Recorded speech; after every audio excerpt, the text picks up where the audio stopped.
Friend की चाहिए, girlfriend चाहिए? अरे बेकार समस्या में फंस जाओगे। आप दोनों का एक जैसा ही प्रश्न है। ये कह रहे हैं कि मतलब हम गलत आचरण हो जाते हैं महाराज जी, उस पर हमारा बस नहीं है। और ये आप कह रहे हैं कि आप नशा और फिर से उसमें लग गए हस्तक्रिया आदि, और इनका भी सेम है महाराज जी, वीरनाश और गलत आचरण आप संभाल नहीं अपने आपको। हाँ, अब इसके लिए संभालने के लिए दो बातें हैं। एक तो आप संभलना चाहो और दूसरा भगवान का भजन। आप न समझना चाहो तो कोई कैसे संभाल सकता है आपको। आप नियम लो, मैं ये नहीं करूँगा, और भगवान का भजन करो, वो आपको नियम पालन में सामर्थ्य देगा। जो भगवान का नाम जप है, इसमें बल है। तो जब हम नाम जप करते हैं खूब अधिक से अधिक, तो हमारे अंदर बल आ जाता है, हम गंदे कार्यों को रोक सकते हैं। और दूसरा नियम से। अकेलापन पूरा लगता है, दिल्ली में तैयारी करता हूँ, हाँ, जैसे ही अकेलापन आता है वैसे ही तो बहुत आनंद है यार। अकेलेपन में नाम जप करो तो कितना आनंद है। हम तो चाहते हैं कि भगवान मुझे अकेले कर दें। तुम यार तो सोच रहे हो कि भीड़ मिले, और हम सोच रहे हैं अकेलापन मिले। कोई दोस्त भी नहीं है हमारा। दोस्त की जरूरत नहीं है, दोस्त के चक्कर में मत पड़ो। गर्लफ्रेंड की चाहिए, गर्लफ्रेंड चाहिए? अरे बेकार समस्या में फंस जाओगे।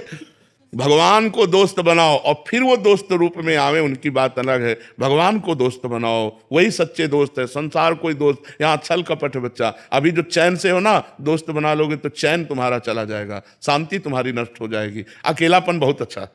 लोग कहते हैं मैं अकेलेपन से उब रहा हूं, हम कह रहे हैं तुम्हें अकेलेपन में जीना नहीं आता। नहीं, अकेलापन बहुत अच्छा। अपनी बस्ती में तो है यार, किसी का कोई डिस्टर्ब नहीं, किसी की कोई, और भगवान का चिंतन बनता है। अकेले में भगवान का भजन करने लगो तो इतना आनंद आएगा कि रोने लगोगे। पर वो थोड़ा भगवान से संपर्क अंदर से नहीं, तो ऐसा लगता है प्रगट में कोई होना चाहिए। लेकिन सही पूछो, अकेलापन बहुत जीवन सुंदर जीवन है, यदि आप उसे संभाल पाओ तो। संभाल पाओ तो बहुत सुंदर जीवन है, किसी से कोई मतलब नहीं। आप दोस्त बन जाइए। हम तो दोस्त बनने के लिए तैयार, लेकिन हमको बनाते ही नहीं कोई दोस्त। क्योंकि हमारे दोस्त बना ले, शराब छूट जाएगी, बाल छूट जाएगा, गंदे आचरण छूट जाएंगे, नाम जप करना पड़ेगा। हाँ बिल्कुल, अच्छे बनो। हम ये चाहते हैं कि आज हमारे नौजवान भाई अच्छे आचरण करने वाले बने। जो गंदे गंदे आचरण करके जेल भोग रहे हैं, सजाएं भोग रहे हैं, ये सब बचना चाहिए। ये मन ही तो है, हम मन को कंट्रोल नहीं कर पाए, वो गंदे आचरण करा दिए, जिनके परिणाम में हमें सजा हो रही है, हमारी जिंदगी बर्बाद हो रही है। अब देखो कैसे कैसे बच्चे खुद सुसाइड कर रहे हैं।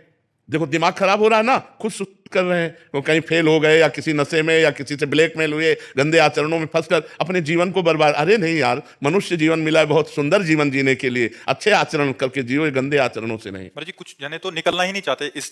वही हम देखो, पहले इनसे कहा कि दो बातें हैं। पहले तो खुद ठीक होना चाहो, और दूसरे भगवान का नाम जप कल एक करो। आए थे, कह रहे थे कि हमारे दोस्त भी सुनते हैं, कहीं गलती से आपकी रील आ गई, बट यहाँ आना नहीं चाहते कि ये जो अभी कर रहे हैं सब छूट जाएगा। हाँ, पक्का आपके पास आते ही छूट जाएगा। हाँ, बिल्कुल। मतलब वो आपका सानिध्य चाहते ही नहीं है कि मतलब उस ठीक है, थोड़ा थोड़ा सुन लिया चलेगा, बट ये हमारे गंदे आचरण ना छूट जाए, इसलिए हाँ, आपके संग क्योंकि में उनके बिना वो जी नहीं सकते। ऐसी उनकी आसक्ति हो गई है कि अब शराब के बिना नहीं जी सकते, व्यभिचार के बिना नहीं जी सकते। और बाबा जी के पास गए तो इसे छुड़वा देगा, इसलिए। मेरे साथ आने वाले थे जी, तो कह रहे थे कि अभी थोड़ा सा रुक जाओ महाराज जी, से बहुत डर लगता है अभी। हाँ, एक साल दे दो। हाँ, तब थोड़ा एक साल और गलत आचरण। जाते हैं इवेंट्स वगैरह में, तो कह रहे कि बैठना पड़ता बिजनेस के लिए, इन सब के लिए जरूरी है आते तो मतलब उनका जब दृश्य सामने आता है फिर नहीं हो पाता। आपसे बहुत डर लगता है हमारा। जी। हमारे माता पिता को बचाने की जरूरत है। आज हमारे माता पिता जी 14-15 साल के डिप्रेशन में है।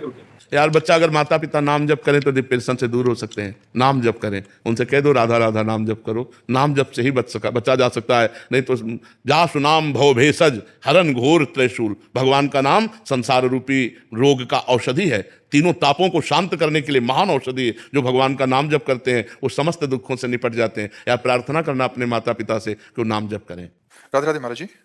महाराज जी आपके चरणों में कोटि कोटि प्रणाम। महाराज जी, अगर जाने अनजाने में कोई पाप या भूल हो जाए तो क्या भगवान इसी जन्म में उसका दंड देते हैं या अगले जन्म में देते हैं? नहीं, पहली बात तो है कि जाने और अनजाने में बड़ा अंतर है। नहीं, जाने में और अनजाने में बड़ा अंतर है। अनजाने में ऐसा है कि जैसे अचानक पैर पड़ गया और कोई जीव मर गया, हम मारना नहीं चाहते, ये हुआ अनजाने में। लेकिन जानबूझ के मारना, उसे हुआ जाने में। तो जो जानने का दंड है वो विशेष है, और अनजाने का वो माफ भी है। क्योंकि आपका उद्देश्य मारना नहीं था। जैसे एक बार हम बर्तन मांजने के लिए, श्री जी के पात्र मार्जन करने के लिए मिट्टी लेने के लिए गए, तो अब हर जगह से मिट्टी तो ले नहीं सकते, कहीं थूका हो कहीं कुछ हो, तो मेड़ से मिट्टी लेने गए। तो फावड़ा से पहले ऊपर की हटा के फिर नीचे की लेने, तो जो ही फावड़ा मारा सो खजूर नहीं होता, अब वो कट गया। अब हमारा उद्देश्य तो जीव को कष्ट देना, बड़ा हृदय में व्यथा हुई अनजाने में, तो वो व्यथा से ही क्षमा हो गया। जैसे हृदय में जलन हुई ना कि अरे राधा राधा राधा ऐसा कैसे हो गया ये, तो वो जो अंदर व्यथा हुई तो अनजाने में हुए पाप, जैसे आपका पैर पड़ गया, कोई जीव मर गया, आपके हृदय में ताप हुआ, वो उसी समय समन हो गया। लेकिन जानकर जो पाप किया जाता है वो इस जन्म में नहीं होता, वो आगे प्राप्त होता है। क्योंकि पीछे जन्म में जो हमने पाप किए उनसे जो शरीर बना, उस शरीर को सुख दुख भोगना पड़ेगा। जैसे इस समय हम अच्छा काम कर रहे हैं लेकिन पीछे हमसे पाप कर्म हुआ तो आज हमको भोगना पड़ेगा। अच्छा काम करते हुए भी हमें भोगना पड़ेगा। अब पीछे का पुण्य आ गया और हम बुरा काम कर रहे हैं तो हमें अच्छा लाभ प्राप्त होगा। इस कर्म जो अभी हम वर्तमान में पाप कर्म कर रहे हैं और हमें पुण्य पीछे का आ गया तो वो हमको लाभ देगा। तो पाप कर्म का फल लाभ तो होता नहीं, धर्म का फल हानि तो होता नहीं। लेकिन धर्म करते हुए भी हानि देखा जाता है और पाप करते हुए भी लाभ देखा जाता है। ये पूर्व का है, आज का जो कर्म है वो आगे हमें देगा। इसलिए हमको बहुत संभाल के अपनी नई जीवन की जो क्रियाएं हैं उनको बहुत संभाल के करना चाहिए, नहीं तो भोगना पड़ता है। अब इस जन्म का जो भजन का है वो आगे उसका फल मिलेगा। तो पेमेंट महीना के बाद ही मिलती है। लेबरी बात अलग है कि, और लेबरी में भी शाम तक तो इंतजार कर तो ऐसे ही थोड़ा अंतराय में एक जन्म के बाद फिर हमें अपने कर्मों का, अगर कोई भयानक पाप बन जाए तो फिर तुरंत लागू हो जाता है। साधु अवज्ञा तुरंत भवानी, कर कल्याण अखिल की हानि। जैसे किसी संत महापुरुष की हत्या, संत महापुरुष का अपराध, फिर वो तुम्हारा सर्वनाश कर देगा, वो तुरंत लागू हो जाएगा। वैसे कोई पुण्य कार्य हैं जो तत्काल असर करते हैं? हाँ, ऐसे ही पुण्य कार्य हैं कि तत्काल आपको संभाल देंगे। इसीलिए जैसे अनुष्ठान कराया जाता है ना ब्राह्मणों से, वो तत्कालिक अनुष्ठान लाभ देगा। अब वो मृत्युंजय का जप कर रहा है और उसकी मृत्यु योग आ रहा है, वो काट सकता है मृत्यु योग को। मंत्र में बहुत बड़ी सामर्थ्य है। भावी मेट सकें त्रिपुरारी, जो भाग्य में लिखा हुआ उसको भी मेटा जा सकता है तपस्या भजन अनुष्ठानों के द्वारा। राधे राधे महाराज जी, क्या दूसरों के कर्मों में दखल देना उचित है महाराज जी? अगर कोई गलत कार्य या राह पर है तो उसे रोकना चाहिए या सत्कार? अगर हमारी बात माने तो, अगर वो गलत कर रहा है तो हम प्रार्थना कर सकते हैं कि आप, वो हमारा अधिकार हो, हमारा मित्र हो, हमारा कोई संबंध हो, रिलेशन हो।